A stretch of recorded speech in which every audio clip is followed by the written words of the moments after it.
What's up, everyone? This is your boy, the Big Man on Campus from SBR Sports Picks and for SBRForum.com, breaking down the Big 12 conference. I'm going conference to conference, breaking down all of them, giving you futures, some win totals, some predictions. Football is coming, weeks away. Very much looking forward to another great year on the gridiron. College football is my forte, which many of you all know. That's why they call me the Big Man on Campus. So, looking forward to chatting about the Big 12 conference that to me is really interesting. A lot of interesting storylines heading into the year in the Big 12. Obviously, the Oklahomas and the Texas and the Oklahoma States take kind of center stage. And what we have from Baylor this year, what do you have from TCU? I'm here to break it down for you in 20 minutes or less. So sit back and enjoy. As far as the picks I give out, these are picks that I am personally going to wager on. We did the AAC. We'll do the Big 10, the Big 12, obviously, today.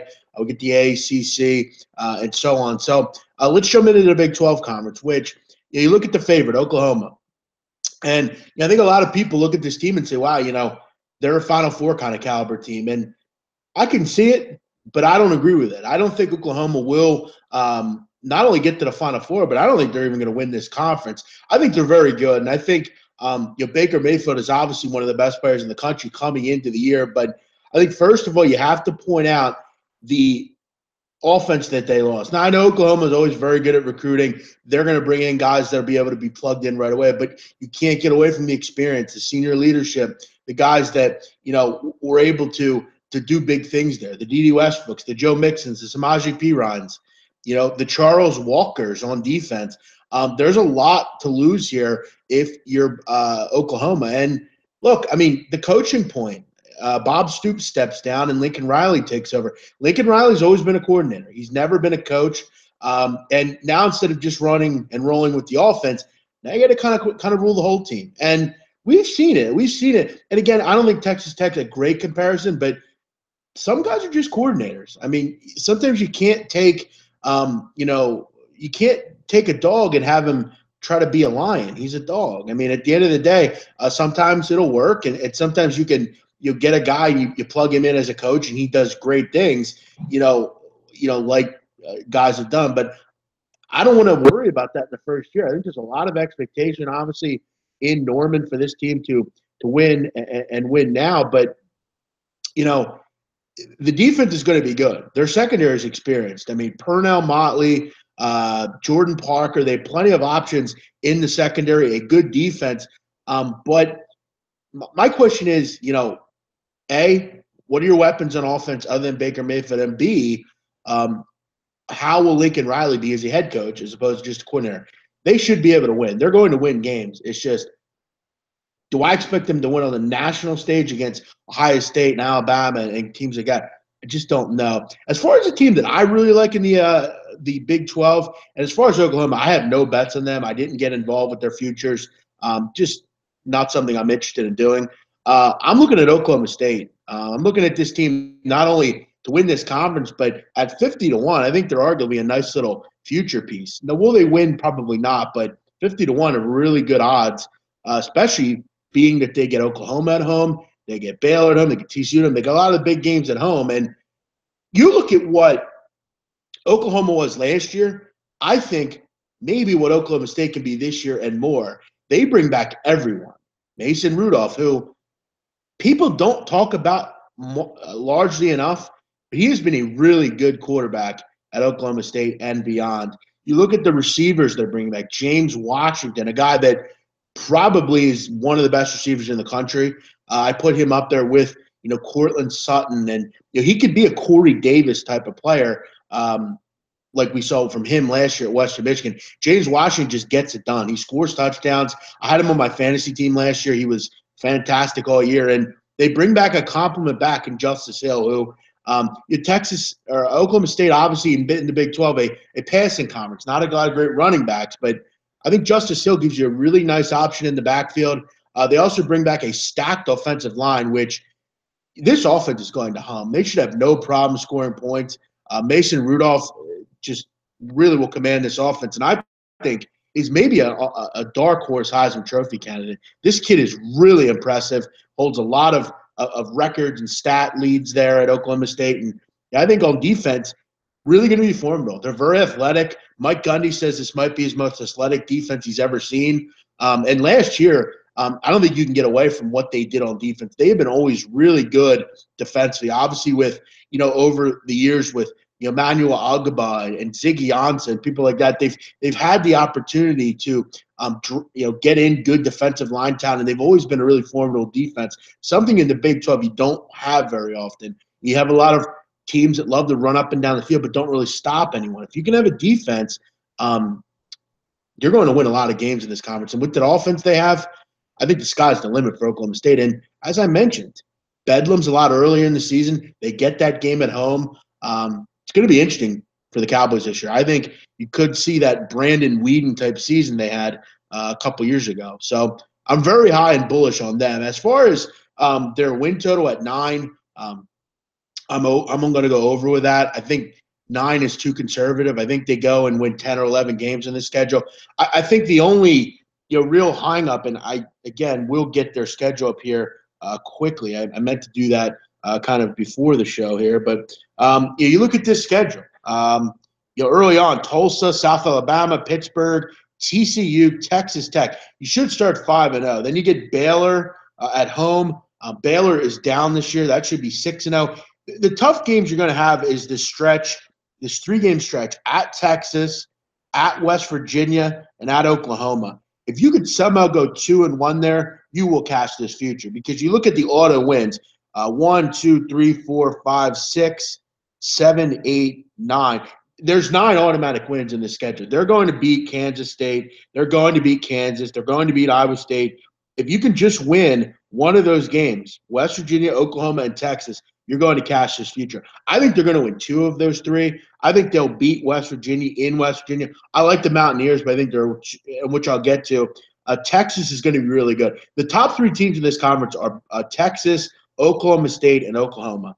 But if you can just win one of those 3, you're going to cash this win total. And I, to be honest, think they win 2 of them. So I think early on, I think this is an 10 or 11 win team. But I truly could see Oklahoma State going through this whole schedule. I don't know. I know Texas is good, but I don't know if they're as good as Oklahoma State. But it's going to be interesting. And at 50-1, at 9 wins, I'll go over, and I'll take 50-1 for them to win the whole thing. I think that's tremendous value. The third team, Texas, 41-1 to win the national title, which, storied program, Texas, a team that's been there, a totally new coaching staff. And I'm going to tell you right now, Charlie Strong was not the answer at Texas. I think we all are well aware of that. He kind of took this team into the pitfalls of mediocrity in the Big 12, but I think Tom Herman's really a shot in the arm. Tom Herman did really good things at Houston, went 22-4 in 2 seasons, 38 points a game. And we look at some of the outside edges of what we saw with this offense last year. And look, they lose Devontae Foreman, but they still have Chris Warren. They have a lot of capable receivers. And Shane Buechele coming back under the tutelage of Tom Herman, really going to be great for this kid. I think he's another guy that is a sleeper Heisman Trophy candidate, especially with Tom Herman kind of leading the charge here. You look at Buechele. I mean, he had spots last year where he was just really, really, really impressive. I mean, that game against Notre Dame, obviously early in the year, really stuck out. But I actually took Buechele 35-1 to win the Heisman Trophy. I think he's going to have a great year. I think both him and Mason Rudolph are going to have very good years. And I really look forward to watching both these guys kind of duel it out. And I think the sky's the limit for Buechele. Defensively, it can't be much worse than what we saw last year. And it's got to be better, because Todd Orlando comes over from Houston, and they paid him $1 million. He's $1 million man at Texas. He's going to have to make this defense better. They have nowhere to go it up. They have a defensive lineman in Malcolm Roach, who is a fantastic defensive lineman. He really should anchor this run defense, and they can't be any worse. So I only think it's going to be up. But, again, I still wonder about them defensively. Again, there are better defenses in this conference in Texas. They're going to be able to score the points, but can they get a big stop is the big question for me heading into the season with Texas. Just because you pay a guy $1 million doesn't mean he's going to come in and command your defense the right way. But, again, Tom Herman was always a guy at Houston that generated a lot of turnovers. And they play with a lot of moxie, and I think their offense is going to be really humming. All three of these teams are going to score a ton of points. But out of all three, I think Oklahoma State is the best defense. So for me, that's kind of why I'm so bullish on Oklahoma State. But at 41-1, and you look at their win total, 7.5, I think is extremely conservative for this team. I mean, you look at their schedule this year. Start off the season at Maryland. DJ Durkin's building something, but an odd scheduling choice there. You get that game at home. That should be an easy win. San Jose State's going to be dreadful this year. That's 2-0. But then you get USC at USC. That's a tough scheduling spot there. I don't think they'll win that game. So there's 2-1. But then you get Iowa State. That's 3. Kansas State. That's 4. Oklahoma State, I have a loss there. I have a loss at Oklahoma State. You beat Baylor. That's 5. 6 from TCU. Kansas 7. And then you have either West Virginia or Texas Tech there at the end. Texas Tech's going to be bad. They should win 8 or 9 games this team here. But, again, I mean, that Oklahoma State back-to-back is tough. And then at USC is tough as well. I thought this would be more or less 8, but at 7.5, I think that's pretty it's a pretty good number. I think this is an 8-win team. And you will have a pretty good bowl. But, look, let Tom Herman do his job down there, especially with, that Texas recruiting. I mean, he did great jobs at Houston recruiting. I mean, the fact that he got Ed Oliver was pretty amazing. So give Tom Herman a little bit of time. I think that's just what the doctor ordered down there for them at Texas. TCU, quickly, not high on. I don't think this is a very good football team. To say they can win 8 games is ridiculous. Their total is at 7.5. I think this is a 6-win team, and that's being nice. This team goes where Trevon Boykin takes them, and I don't think Kenny Hill, I'm sorry. Trevon Boykin was a great quarterback. This team goes where Kenny Hill takes them, and I don't think Kenny Hill's capable of taking anyone anywhere. So you look at what he did last year, 13 interceptions that led the Big 12, 38 drops from this receiving group. They have to improve that as well, and that's not something you just improve over the offseason. Have some options. Kamonte Turpin, Kyle Green, definitely a good run game here. But, again, it's all on Hill. I don't expect Hill to take anyone anywhere. His maturity has never been very good. He's not accurate whatsoever. And this new offense they're putting him in, I don't think suits him. They want to slow things down, make him throw out of the pocket. That is not the right offense for Kenny Hill. He couldn't command an offense that worked, let alone an offense that's not going to work. So I think this is going to be a dumpster fire, TCU. Defensively, year after year, we hear about how good they're going to be, and they never end up doing anything. It's always injuries or personnel. I'm not high on TCU, and I don't really expect them to do too much this year. Do I expect them to be a 3 or 4 win team? No, but I also don't expect them. Look, are they Kansas or Texas Tech? No, but I think they're in that second wave of teams. They're in the Kansas State, TCU, Baylor group. Baylor, give them a couple years. Matt Rule has obviously a big job down there, and that's the reason he took it. He'll improve them. That's what Matt Rule does. But it's a lot. I mean, it's a university mired in off-the-field problems, not only in the football program but in other programs as well. You have rape allegations, and you have a group of players that really stopped playing last year. I mean, they gave up on Jim Grove, and you have some pieces there. But you lost some more to the draft. You have a kid in Zach Smith. He was injured last year. They're going to be a good team in a year or two, but right away I just don't really know all of a sudden. And a whole new coaching staff there as well. Phil Snow comes in. He's going to have to retool a defense that wasn't very good.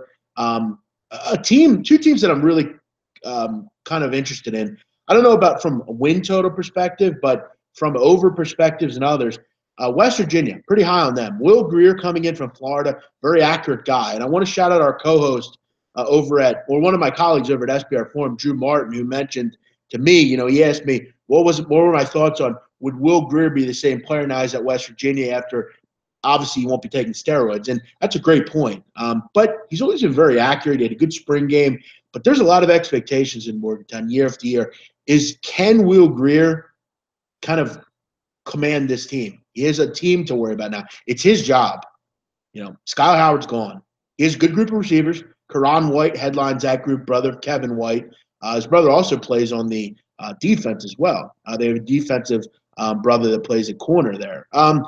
Yeah, they're going to score. I mean, 17th in total offense this year. Will Greer will score this team points. They're going to score 30, 40 points a game. The question is, can Tony Gibson get what he got out of his defense last year? And I don't think he's going to get anywhere near the production they got last year. I mean, Tony Gibson had a good defense, possibly the best defense in the conference last year. But you look at what happened, graduation, 59% of their tackles were from seniors last year. 64% of their tackles for losses were from seniors. A lot of production gone on the defensive side of the football.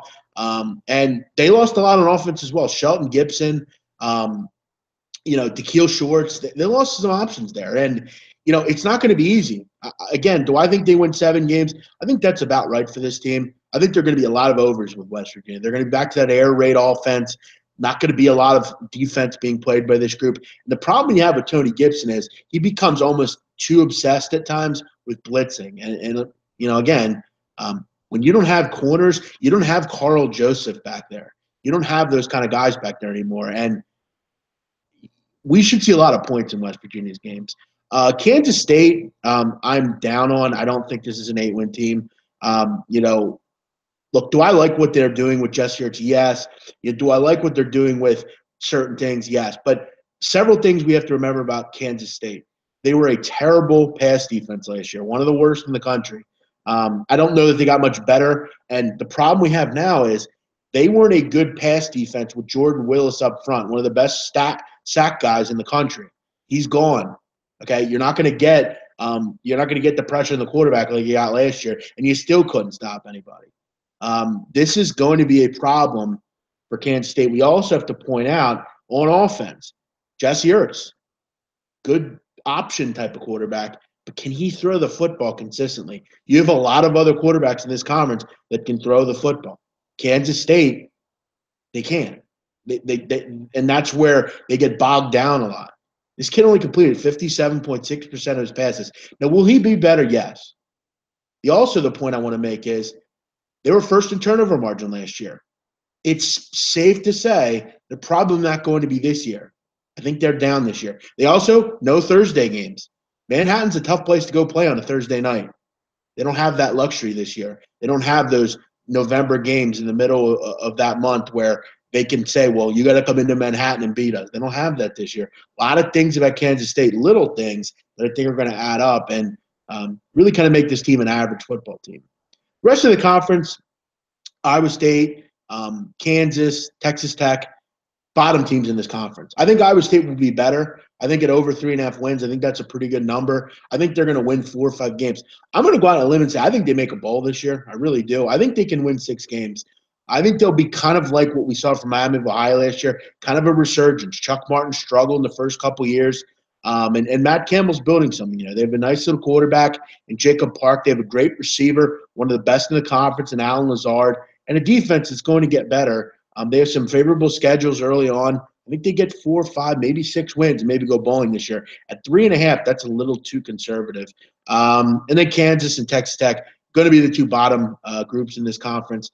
They're going to give up some points. Texas Tech was the worst defense in the country last year, total defense and scoring defense-wise. Kansas is going to be a team that will run up and down the field with Doug Meacham now at the offensive controls.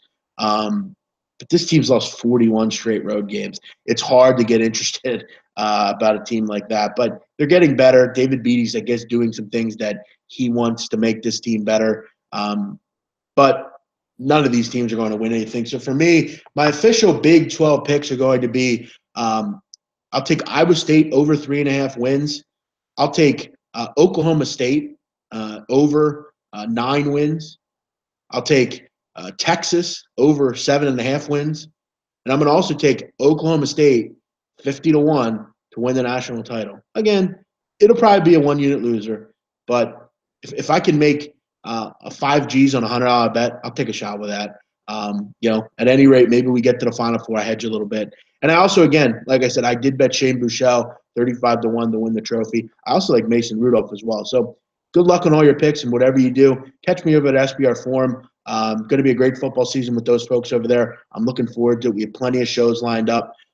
Give me a like, give me a subscription, and also comment on my video. Let me know what you think. Let me know if you hate me, you love me, whatever. One thing I do know is I know what I'm talking about in college football. So check me out. More previews coming up. This has been the Big 12 preview with me, the Big Man on Campus.